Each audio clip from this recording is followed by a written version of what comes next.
This is part 1 of 2 on chapter 26, and this is on environmental microbiology, or kind of the ecology part of the microbiology. So I included this chapter into this unit because it kind of goes along with chapters 7 and 8. We're going to be talking about some microorganism relationships again, and then how these microorganisms and their nutrition and their metabolism fit into the bigger picture of the ecology, or all the interactions of organisms with each other and their environment. So ecology, it's looking at the interconnecting web of life, so how organisms interact with each other and, like I said, with their environment as well. So microbial ecology specifically is looking at how microbes interact with their natural habitats and interact with each other. Some of this ecology stuff we can turn into applied microbiology. So this is where we use information and we take that and we study it for practical uses. And these include food processing, industrial production, and biotechnology. So applied microbiology is using what we know about microbes in their natural habitat and applying it to something that humans can use to do these different things. So in ecology, everything's split up into two categories. So there's the biotic part of ecology. These are looking at the living or once living components. So those are the things that have cells or the waste from these cells and these organisms. The other side of ecology is the abiotic, and this is the non-living component. This includes like the rocks, water, the inorganic elements like phosphorus, and kind of like the carbon. So all of the non-living parts that still work with the living things. So that's the ecology part, how organisms interact with each other and their environment or the non-living things. So in our ecosystem, we have this organization. So the biosphere includes every place that has life in it. So it includes a thin envelope of life that surrounds the Earth's surface. And this includes the atmosphere, so the gas, it includes the water, it includes the land. So you have the water part, which is called the hydrosphere. So hydro is water. The lithosphere is the soil part or the land part. And then the atmosphere includes the air that surrounds the whole Earth. And these are these different places that life can exist. And this is just showing, up at the top we have our biosphere, which has our lithosphere, hydrosphere, and the atmosphere to it. In the biosphere we have what are called biomes. So we're just separating the biosphere into different groups, smaller groups. And biomes include, there's examples up here, but like a tropical rainforest, a temperate forest, a taiga, tundra. We live in a grassland prairie, so that's the biome we have. These biomes are then divided into ecosystems, and then ecosystems include all of the living and non-living things. So ecosystems include all the biotic and the non-biotic or abiotic things. Those ecosystems, we can divide them into communities, and communities only include the biotic things, and they only include the living things. So ecosystems and communities, it's important that you know the difference between those. It's probably going to be on the exam. So again, ecosystems include all the living and non-living things in an area. Community only includes the living things in that area. Those communities we then can divide into populations. And the population is just the number of the same species in an area. And then you have individual organisms. So if we kind of go up, if you think of this in relation to humans, for example, so each of you are an individual organism. And then if you look at the population of Colby, so you count the number of humans that live in the area defined as Colby. And then if you look at the community of Colby, it includes the humans, it includes all the dogs and the squirrels and the trees and anything that's living.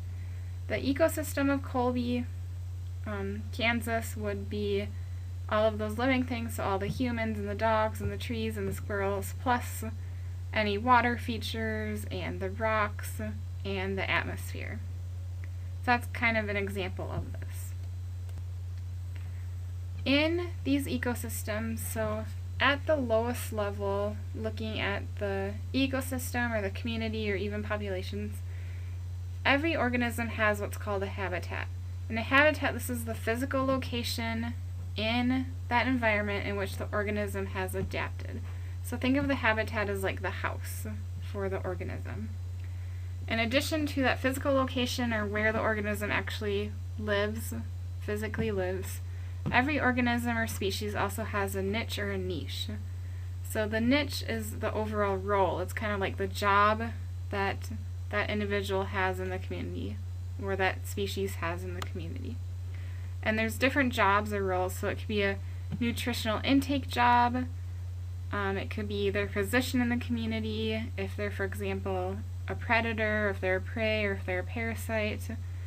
You can also define this as their rate of population growth, so if they grow really fast, or if they grow slow, if that species is involved in some type of chemical cycle, that could also be their role. So their role can be very diverse within that community. So one of the niches that we look at a lot is the nutritional one. And this relates back to energy as well. So there are, in a community, or in an ecosystem, some organisms will be considered to be heterotrophs. And you can also look back at chapter 7 to kind of review some of these terms as well. So a heterotroph, they are organisms that get their carbon from an organic source. So if you remember that nutritional, so for example, humans, we talked about, we're chemoheterotrophs. We have to get our energy from chemicals, and we also have to get our carbon from an organic chemical. So heterotrophs are an important part of an ecosystem. Some of these heterotrophs we talked were decomposers, so they decompose things like the saprobes, like fungi or bacteria. Other organisms are considered to be consumers, where they physically eat other living organisms. And then we also have the autotrophs. So autotrophs is where they get their carbon from an inorganic source.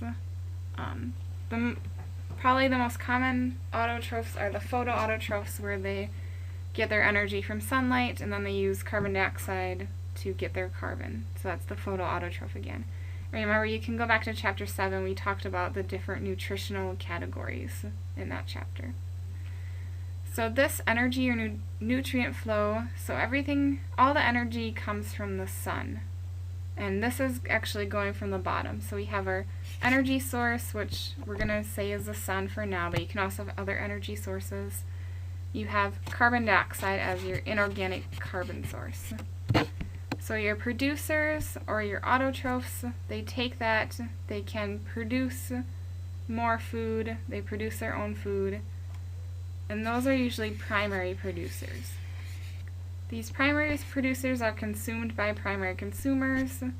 They're secondary consumers, tertiary, and sometimes quaternary consumers. And all of these consumers and the producers, they generate waste, they also die, and that's where the decomposers come into play.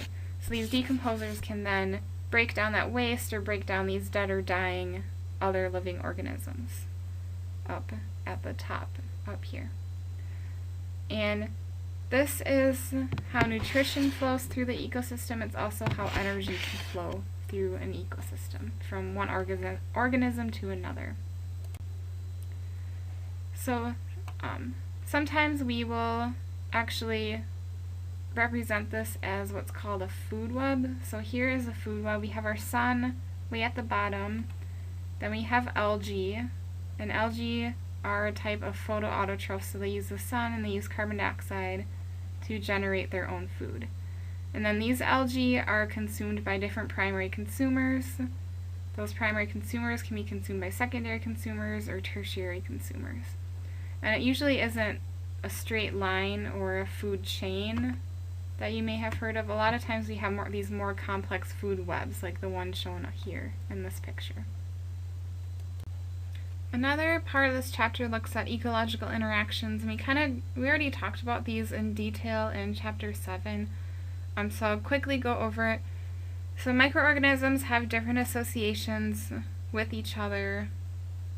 Some of these are symbiotic relationships where the organisms have to live in close relationships, and this relationship is required by at least one of the members.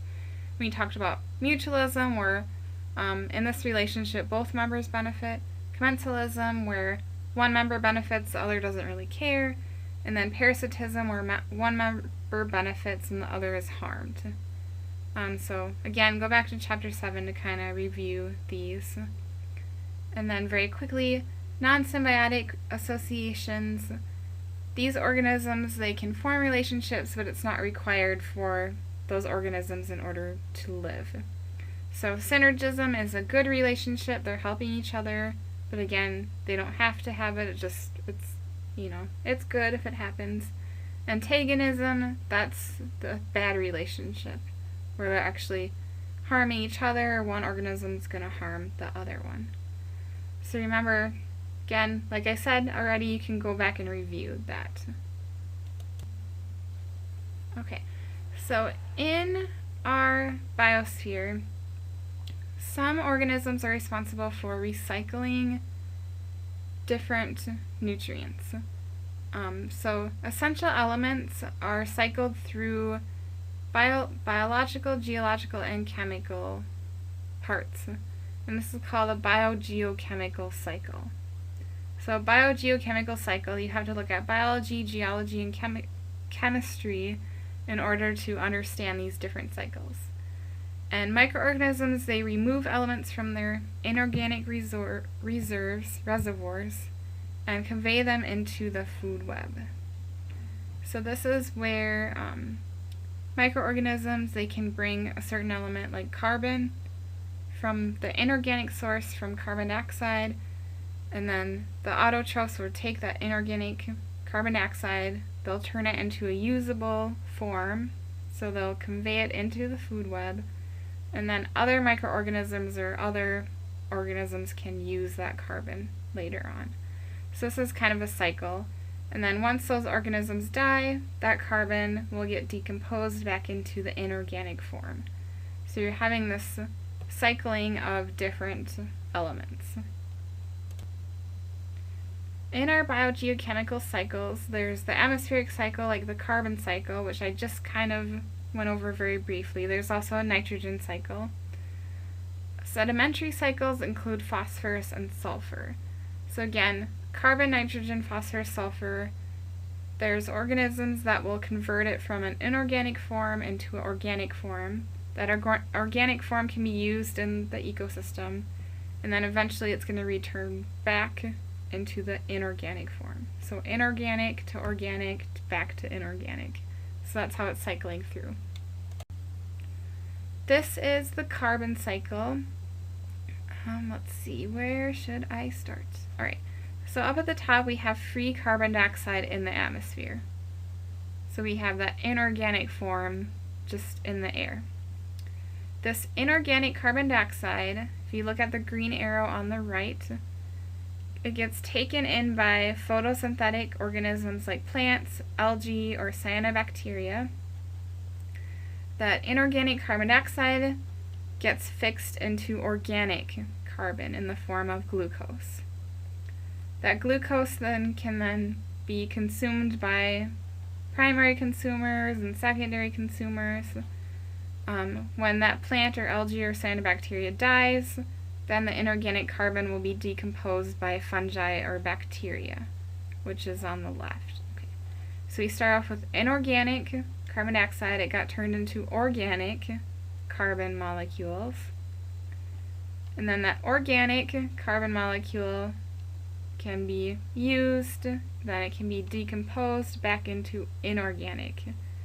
We also get inorganic carbon dioxide from volcanoes, industrial pollution, so those are other sources.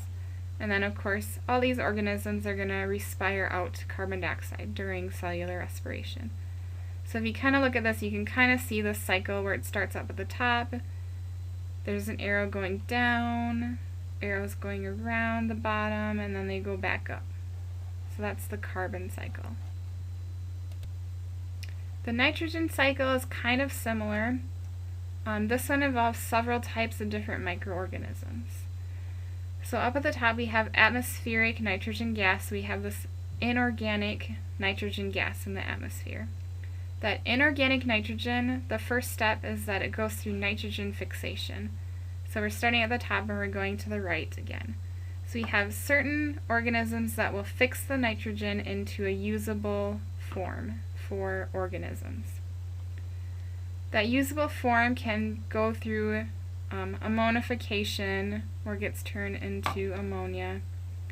We have nitrification by plants, algae, and other bacteria that they can use. And then eventually there are organisms that will denitrify the nitrogen and turn it back into atmospheric form. So we're going to go from a non-usable form in the atmosphere. Some organisms turn it into a usable form. It can flow through the food web, and then it gets turned back into an unusable form. So again, we just have this cycle that's going around. So nitrogen fixation is pretty cool. So we have these certain organisms that can take unusable energy and fix it into a usable form. So one place where these organisms are found are root nodules. And this is a type of symbiotic relationship between rhizophobia, which is a bacteria, and a legume, which is a type of plant. So what happens is this bacteria, it actually lives inside the nodules of the plant up here. So this bacteria is going to fix the nitrogen for the plant, and the plant allows the bacteria a little house or nodule to live in. So it's actually a mutualistic symbiotic relationship. So your bacteria goes into the plant root, the legume root. It grows into the root, and it can flow through the different cells of the plant. And while it's in there, again, it fixes nitrogen into a usable form that the plant can use to grow. The phosphorus cycle is a type of sedimentary cycle. It's kind of just the same idea here, and you don't need to know details of these. Just kind of generally what they are. So in this, instead of the phosphorus being in the air, it's in rocks. So that's why it's a sedimentary cycle. So in the rocks we have this phosphorus element. The rocks get weathered down. It goes into the soil. The plants take up the phosphate. It's in the plants. The animals eat the plants, so the animals get it. The animals produce waste, or they die, so it goes back into the soil or the rocks. So instead of going in and out of the air, it's going in and out of the soil. During these cycles, you can have the introduction of toxic substances. Some of the toxins will be converted into less harmful substances, so they're fine, they're taken care of. But other toxins can be persistent, and they can flow through the biosphere and actually cause problems in organisms. So a classic example of a toxic substance is mercury. So mercury, a little bit of the mercury goes into the water, it gets into the algae or other small organisms, and then larger organisms eat these smaller organisms, and eventually, because organisms can't break down mercury, they can't convert it into a less harmful substance, this mercury is going to accumulate in the higher levels of the food chain or the food web. And this is called bioaccumulation. So this is when a pollutant like mercury is accumulated by living things through the natural trophic flow of the ecosystem. So basically, if the little guys in the food web get a little bit of mercury in them, the larger guys eat a lot of the little guys, so those larger guys get even more mercury in them because it just kind of builds up in the tissues of the living organism. And eventually when you get to the higher level fish like the salmon or the tuna that are at the really high level of the ecosystem, they're at the very top of the food chain, they have a lot of this toxin built up into their tissues. And that's that bioaccumulation.